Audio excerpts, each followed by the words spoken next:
अस्सलाम वालेकुम everyone and welcome to another very interesting topic. आज हम बात करेंगे बैलेंस्ड डाइट के बारे में। और इसको पढ़ने के लिए सबसे पहले हम देखते हैं कि डाइट क्या होती है। हर वो चीज़ जो हम खा रहे हैं वो हमारी डाइट है। अब ये डाइट अक्सर हमें नुकसान भी पहुंचा देती है। समटाइम्स हम इतना मोटा होना शुरू हो जाते हैं, ओबेसिटी स्टार्ट हो जाती है। समटाइम्स ये खाना हमें बहुत अच्छे से डाइजेस्ट होना शुरू हो जाता है।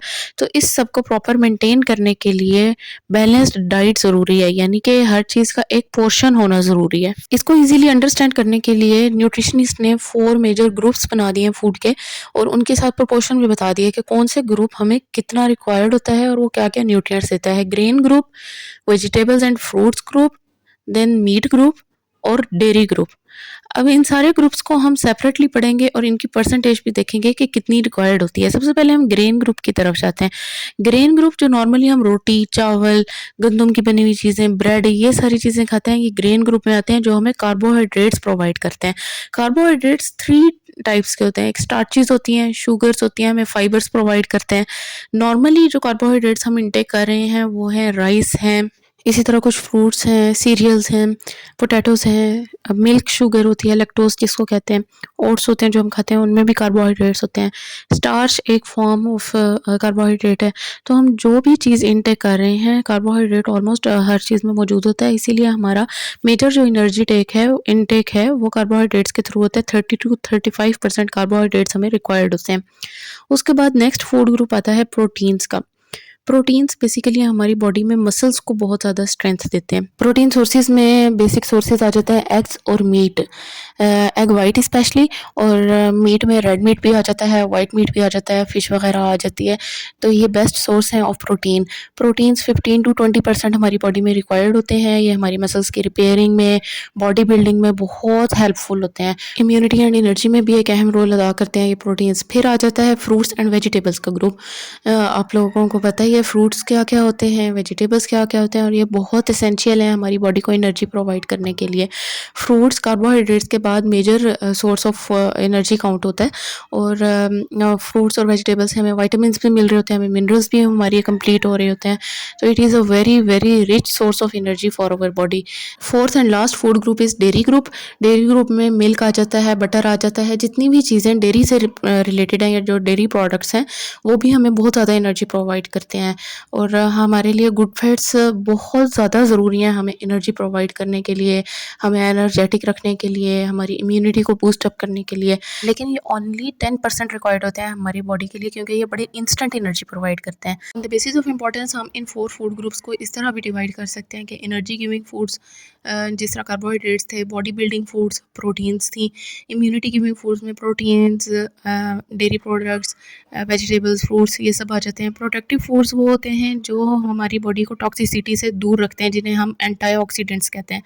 तो इसमें हमारे बेसिकली फ्रूट्स एंड वेजिटेबल्स बहुत ज़्यादा मेजर रोल प्ले करते हैं। इसीलिए कहते हैं कि आपने सब्जियां और फ्रूट्स लाजमी खाने हैं।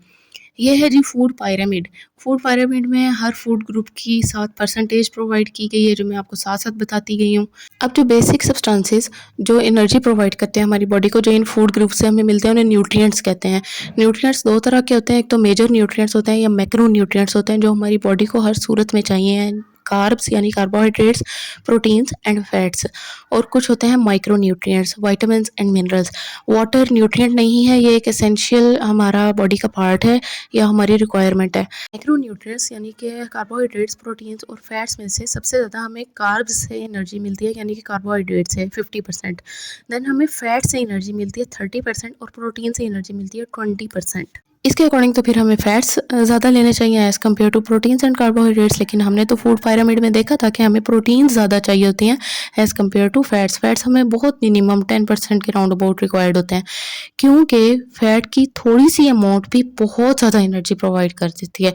166 ग्राम ऑफ प्रोटीन और कार्बोहाइड्रेट्स जितनी एनर्जी प्रोवाइड करते हैं, फैट्स का 74 ग्राम्स उतनी ही एनर्जी प्रोवाइड कर देता है। फैट्स भी गुड फैट्स भी होते हैं और बैड फैट्स भी होते हैं। हमें रिक्वायर्ड होते हैं गुड फैट्स एनर्जी प्रोवाइड करने के लिए हमारी बॉडी को, और वो भी हमें सिर्फ 10% रिक्वायर्ड है।